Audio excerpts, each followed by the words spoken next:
Hi, everyone, and welcome to our webinar. My name is Marissa Adams, and I am the Marketing Manager here at Trace Security. If you have any questions throughout the webinar, feel free to drop them in the Q&A, and we'll answer as many as we can at the end. We will be sending out the slides and recordings to all attendees next week.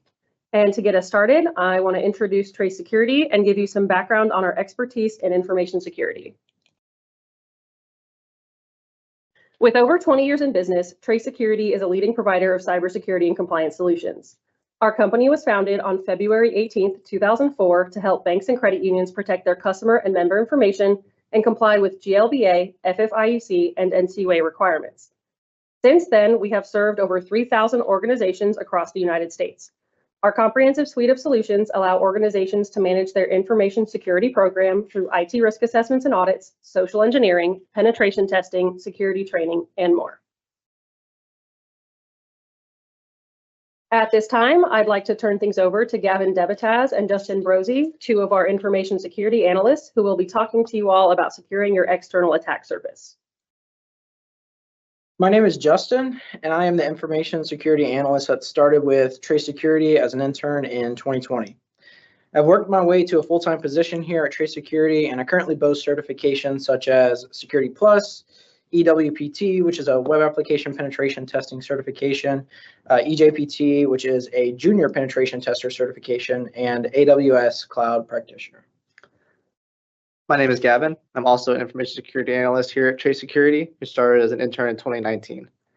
I'm also currently in a full-time position, and I've earned my Security Plus certification, and I work on a variety of services here, such as audits, penetration tests, and more. Today, we're going to be talking about your external attack surface, both at work and at home. To begin, we will discuss what an external attack surface is and how it can be utilized against organizations and its employees, both from an end user's perspective and an attacker's perspective. Then we will cover some other topics that relate to external attack surfaces, such as ethical hacking, what tools and techniques are used to enumerate information associated with external attack surfaces, and finally, how an external attack surface could be secured or managed. The first topic we will explore is what your external attack surface is. Your attack surface can be split into two distinct categories, external and internal. For the purposes of our presentation, we will focus on the external attack surface, or the external network attack surface. An organization's attack surface is comprised of anything that could potentially lead to a breach point of your company's defenses. Typically, the goal is to gain access to your sensitive information. Some pieces of your external attack surface include external IP addresses, web applications, company or employee social media pages, or contact information. All of these things and more could allow for potential infiltration points to the internal network where proper attacker techniques are utilized. Attackers will do research in advance to find the best possible entry point to your sensitive information, whether it's insecure networks, open ports, unwitting employees, or anything else they can leverage. So now that you know what your attack surface is made up of, let's talk about what an end user should know and what the attacker can do with your information. Let's talk about IP addresses.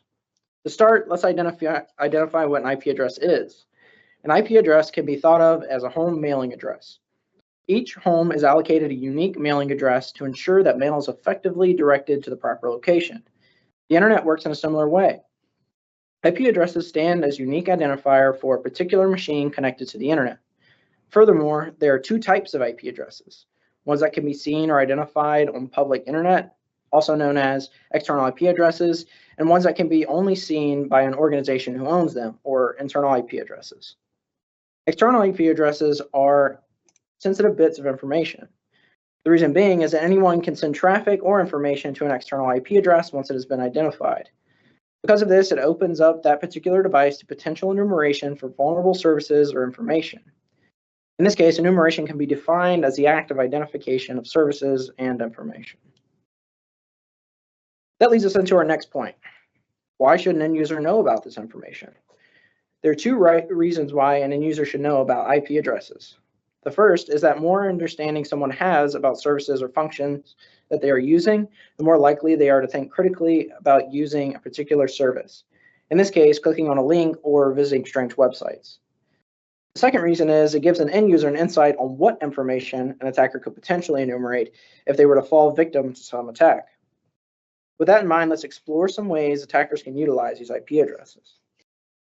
To clarify, it is not important to know what your IP address is. However, it is important to know what an IP address is in general. That way, you will be cautious when an attacker asks for a number separated by 4 dots. An example of the structure of an IP address can be seen in this graphic. Your external IP addresses are one of the most sensitive pieces of externally facing information that an attacker can access. When an attacker discovers an external IP address, they most likely start by doing reconnaissance on the address to discover what services are running on it. Through port scanning, they can begin to identify potential attack vectors to target. These services can be web pages, email servers, domain servers, and more. Once ports and services are discovered, the attacker can begin to narrow down the scope of their attack and possibly perform vulnerability scanning. This could open the door for a variety of attacks, such as phishing attacks, brute force attacks, or denial of service attacks, depending on what services are enumerated. Additionally, your IP address can reveal other information to an attacker, such as your geographic location or your internet service provider, which could be useful information when attempting to manipulate employees in further attacks. Our next piece of the external attack surface that end users should be mindful of are web applications and their login pages. Many web applications, if not all, contain a login page. Login pages hold the key to access sensitive areas of an organization's external network structure. Because of this, it is paramount that end users are practicing top-level security when accessing these web applications. The first thing that a user should be wary of is if the site is utilizing Hypertext Transport Protocol Secure, what you know as HTTPS. The easiest way to identify this is to examine your URL you're going to visit. Does the URL have HTTPS at the beginning? If so, then you can be sure that the website is using HTTPS. Additionally, if you're visiting a website that isn't using HTTPS, it will generally warn you that your connection is not secure. So be sure to read those warning signs prior to visiting a web page. Finally, one of the best ways to ensure that a link is not malicious is to use a resource called VirusTotal. This resource can be used to check links and files to see if they harbor anything malicious. There are a variety of techniques that attackers will use specifically when targeting web applications and their login pages. If there are any misconfigurations or insecure software being utilized, web pages can be vulnerable to attacks such as injection attacks, cross-site scripting, denial of service attacks, and more. These attacks aim to disclose sensitive information from their targets by redirecting traffic or accessing data that should be hidden. It's very important to secure these web applications since they typically host sensitive data such as personal and financial information on members. Another threat to web applications is that an attacker can spoof or imitate them. Imitating the web page itself is quite easy, since there are templates online or the code can be generated through tools such as AI. An example of this would be an attacker imitating the Google single sign-on login page that most people are familiar with. If an attacker can successfully spoof and fool their target into believing that their web page is a legitimate one, they could easily obtain the target's authentication information whenever they attempt to log into the fake web page. This is especially dangerous when considering login pages for online banking web applications. An attacker could purchase a domain that is close to the legitimate domain, put a spoofed version of that financial institution's login page, and collect login information for that organization's member accounts. This is why it's important to verify the legitimacy of web pages before entering any sensitive information and utilize multi-factor authentication when it's available. Next up is contact information. Contact information can be personal emails, work or mobile numbers, mailing addresses, and more. The most popular and useful contact information will be emails and phone numbers. This information is a direct way to interact with the end user.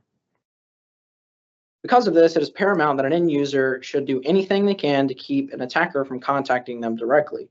The less exposure of your contact information, the less likely it is for an end user to fall victim to social engineering attacks.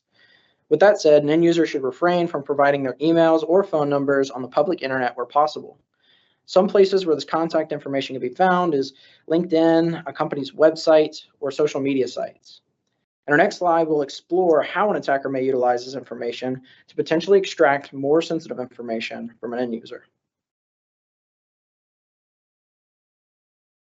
Employee contact information can be accessed by attackers through various information gathering tools and techniques.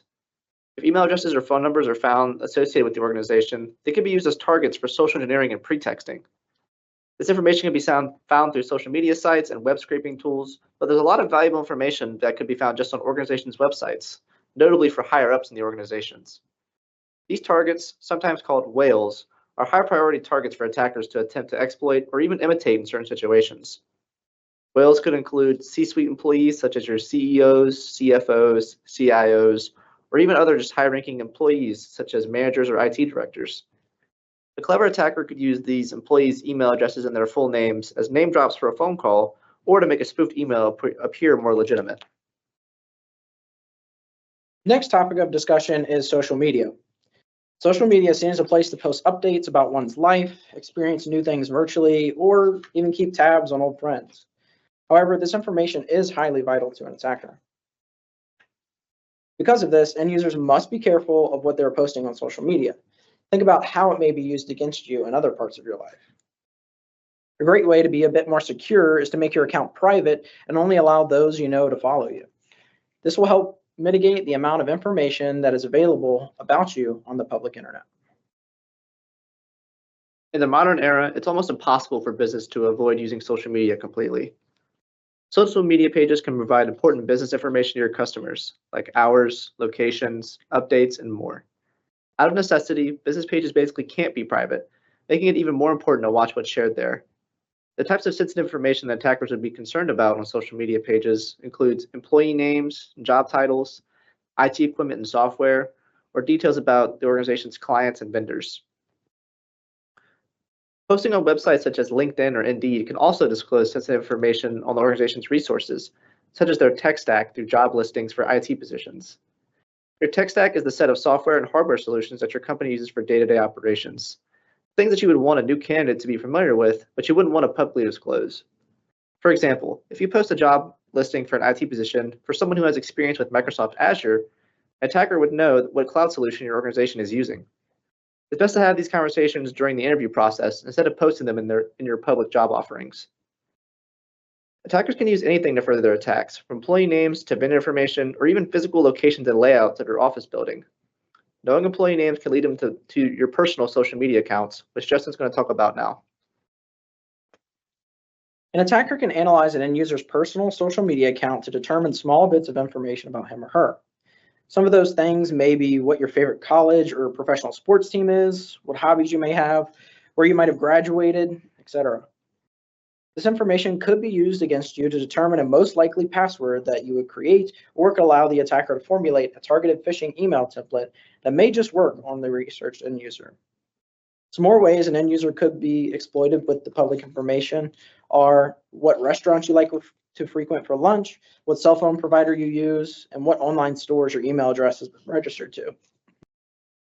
These bits of information can also be used against you in some form of social engineering attack. For example, let's say you enjoy going to Chick-fil-A for lunch on Tuesdays and Thursdays. A persistent attacker may scope your personal social media page. That attacker would then analyze your social media accounts and identify that you check into Chick-fil-A via your Facebook profile each Tuesday and Thursday. The attacker has gathered enough data to know that you have a pattern at eating at Chick-fil-A twice a week. This simple observation could allow for an attacker to create a phishing email customized to appear as a Chick-fil-A coupon and send it to you just before lunch on a Tuesday or Thursday.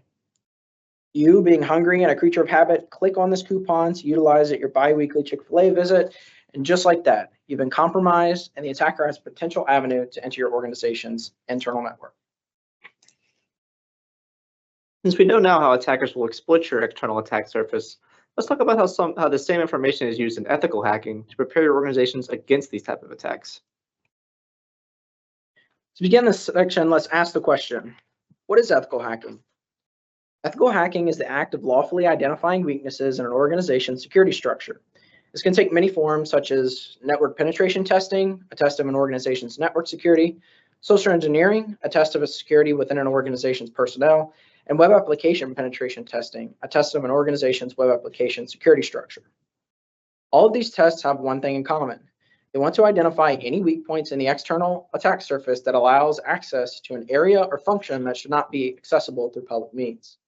Let's dig into some more specific areas of external attack surface that Trace Security takes into account. The first step to almost any cybersecurity engagement is reconnaissance.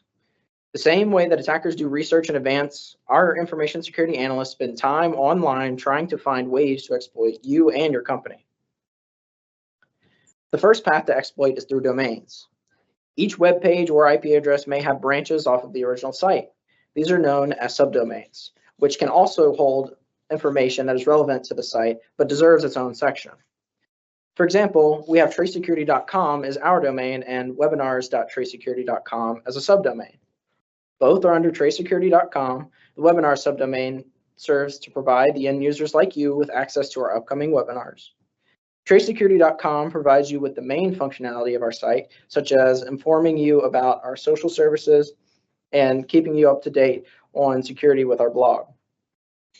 Many of you may also be familiar with our other subdomains, including insight.tracesecurity.com and cso.tracesecurity.com, which serve as our software applications.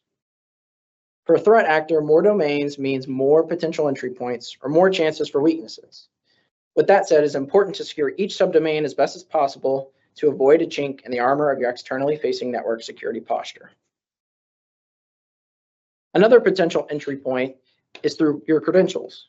Credentials are typically username password combinations that allow you to gain access to some service or web application. Credentials can be enumerated in many ways.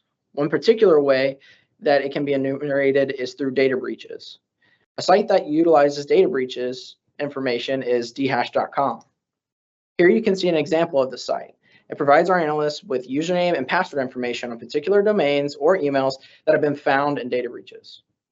These credentials may be out of date or wrong, but it gives an attacker an insight on how the user comes up with passwords. In other words, an attacker can create a list of likely passwords based on previously used passwords that have been identified with dhash.com. As discussed before, web applications have their own set of vulnerabilities, often related to login portals. Login portals include pages like member-facing portals for electronic banking applications, but they can also include login portals for internal services such as mail servers or VPN login pages. The more externally facing login portals your organization has, the larger the attack surface for techniques like brute force or dictionary attacks grows. It's important to ensure that all your web applications and all their associated APIs are up to date and securely configured. APIs are the connection points between any two applications that need to talk to each other and share information. It's common for these APIs to have insecure versions that attackers can identify through scans and enumeration techniques. A good way to help mitigate the risk associated with externally facing login pages is to require complex passwords and multi-factor authentication whenever it's available. This way, a threat actor is less likely to guess on your passwords during a brute force, or they won't even get the chance to try if multi-factor authentication denies them. Another piece of reconnaissance is pretexting. Pretexting is the practice of gathering information on your target before an attack. Social engineering techniques such as vishing and phishing are especially useful in gathering this type of information, since employees don't always realize they're divulging sensitive information. This information could include vendor information, employee availability, software and hardware that's being utilized, and more. This information could be utilized to create a more personalized and detailed attack, which will have a higher chance of success as compared to just a more generic attempt. When an attacker knows a trusted vendor to impersonate, they can spoof them in emails and phone calls to seem legitimate and get users to divulge sensitive information. This goes the same for ethical hacking. We want to use as close to a real-world scenario as possible. Now that we've discussed the goals and tactics of reconnaissance, let's shift our focus to the tools and techniques that are used to gather your information and exploit different parts of your external attack surface. One tool that we often use is called Metasploit. Metasploit is a powerful and widely used open source framework that ethical hackers and attackers can use for a large variety of enumeration, exploit, and even post-exploit attempts. The framework houses over 5,000 modules, which can range from more generic ones such as SSL version enumeration or SMB brute force, to more finely tailored modules that target specific vulnerabilities on specific versions of your organization's software. These modules can be used to gather sensitive information and deliver malicious payloads, which are available in the tool. And when payloads are delivered successfully, Metasploit also offers functionality to establish reverse shells, such as interpreter shells, which can be used to run commands on your target network. Attackers can utilize this framework in every step of their attacking process. It's important to be aware of what modules and exploits can be used against your organization during a real attack. There's also tools such as Searchsploit available, which can be used to sift through Metasploit's massive repository. For example, one could look up Apache with this tool and find all the tools and exploits related to Apache servers that are in Metasploit. Another technique ethical hackers and attackers use is called Google dorking. This technique uses baked-in filtering options with Google search engine to find specific documentation, domains, or files associated with a target. In this example, we are utilizing the website LinkedIn to find potential employees that are using the domain google.com. This information could be valuable to an attacker because it could provide names and images of people that work at the target organization. Additionally, an attacker can discern what position the target holds at that organization as well. All of this can be taken into account to formulate an extraordinarily elaborate social engineering campaign, a topic that we'll dive into deeper a little bit later, that is likely to fool a user into clicking the link and providing sensitive information. Additionally, attackers use this to find documents that may contain information such as password policies, usernames, passwords, and technology used in the organizations by utilizing other filtering options. This technique is highly versatile and can be used for any facet of penetration testing. Another open source tool that attackers and ethical hackers use is called Burp Suite, a popular tool used specifically for web application testing. The open source version offers a lot of options, but there's also a premium version which provides even more resources and functionality. Burp Suite offers a variety of modules that can help attackers identify, analyze, and exploit web applications. It takes a while to be proficient in since it has so much functionality, but a skilled attacker can make good use of this resource for a variety of reasons. Firstly, it can be used to perform a full scan of web applications to help identify any potential attack vectors. This makes it much easier for attackers to know where to focus their efforts, rather than having to manually sift through a web application to look for any attack vectors, such as vulnerable login pages. Burp Suite also offers huge testing functionality with its proxy, repeater, and intruder modules. The proxy can be used to filter and control traffic when accessing any web application, which is crucial for analyzing packets and setting up attacks. When a packet is captured in Burp Suite's proxy, the repeater and intruder modules make setting up an attack such as a brute force attack or a cross-site scripting attack easy. Burp Suite is a dangerous tool in the hands of a knowledgeable and clever attacker. A newer tool that Trace Security has started to use is called Cobalt Strike. Cobalt Strike is a tool that provides a command and control or C2 interface for penetration testers to gain persistence on an internal network. In terms of your external network, a tester can utilize this tool to craft a payload, a malicious email template in our case, and send an email to a confirmed user in your organization. If that user were to open the email and click on a link within it, a beacon would be deployed and would then allow for the penetration tester to have remote code execution, or RCE. If a tester were to have RCE on your internal network, they would be able to access the internal IP addresses, potentially sensitive documentation, member information, employee information, gain access to other devices, and more. That is why the following section is extremely important to be aware of. The more your users are aware of the next topic, the less likely an intrusion of your internal network will occur.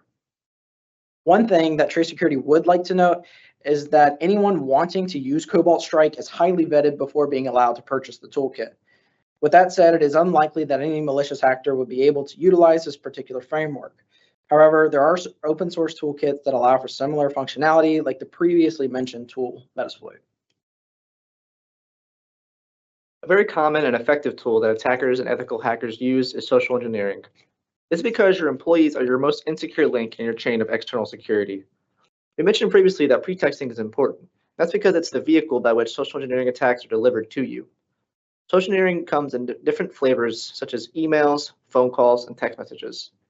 And ethical hackers are going to use all these techniques to either divulge more sensitive information or just directly deliver malicious payloads, such as payloads through tools like Cobalt Strike, we mentioned before, through clicked links and downloaded attachments. Skilled attackers will use their pretexting to create more coordinated attacks that use your organization's publicly available information and craft more specific emails or calling prompts, which we'll try to emulate as ethical hackers.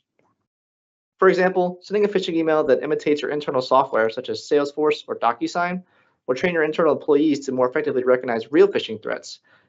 This will be a more effective test of your employees rather than if they were tested with a more generic phishing email. So now that you're aware of what your external attack surface is comprised of, let's explore some ways to reduce the risk it poses. Identify some policies and procedures you can utilize, and implement potential Microsoft Copilot features. The best way to reduce the risk of your external attack surface is to make your employees aware of the dangers of posting information to the publicly facing internet. Some data needs to be available for your members and customers to effectively utilize the organization's services. A good check is to ask yourself, is this information necessary to provide on the public internet? And could an attacker glean any information from this data? Those two questions should prime you to make an educated decision when making potentially valuable information available to the public. Additionally, it is important to ensure that any and all network protocols that you do not want accessed by the public are closed on your externally facing network, or have a robust access control list in place to keep unwanted attackers from finding these services and potentially exploiting them. One of the best ways you can manage the growth of your external attack surface is to implement policies and procedures regarding it.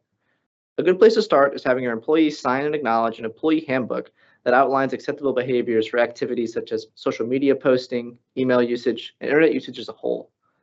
These policies should be specific regarding prohibited behaviors, and they should inform your employees that there are disciplinary consequences to come if they're not followed. For example, employees should not be allowed to use their work email for personal business activities or non-work related commercial purposes. Additionally, it's important to have policies such as your incident response and business continuity plans in place so that if an external compromise does occur, you have plans and procedures in place that properly address the situation. There should be a detailed list of procedures to follow for these incidents that outline everything from how to identify when it occurs, how to analyze the incident, who needs to be notified, and how to contain and mitigate the incident. Having a plan ready can prevent a situation such as a clicked phishing email from becoming a company-wide disaster. There are a large variety of tools and programs out there that aim to help manage your external attack surface. These tools are referred to as EASM, or External Attack Surface Management. And companies such as Microsoft are beginning to offer this functionality in their software solutions, such as their AI-powered assistant Copilot. Copilot can now work with Microsoft Defender to continuously discover and map an organization's external attack surface. This tool can allow IT teams to identify their surface across the internet, prioritize risk for identified areas, and in some situations even eliminate threats or allow to control exposure beyond their firewall. This is a great place to start when it comes to assessing and mapping out your external attack surface, and there are other tools and companies that offer similar services. Thank you all for joining us today. We hope you learned more about your external attack surface and how to manage your online footprint, both at home and at work. Trace Security is using more intense techniques in our penetration testing services to better simulate real-world attacks. These techniques include incorporated advanced reconnaissance before testing to perform targeted social engineering techniques, such as phishing emails and phishing calls. And these techniques will allow for a much higher chance of real compromise. Additionally, we'll be utilizing the previously mentioned tools such as Cobalt Strike to deliver malicious payloads during our testing. These tools should allow for much higher chances of success in getting through defenses such as firewalls and IPS solutions. All right, thank you all so much for joining us today. We're going to go ahead and get into questions you've all asked throughout the presentation, and feel free to drop more as we go, and we'll answer as many as we can. All right.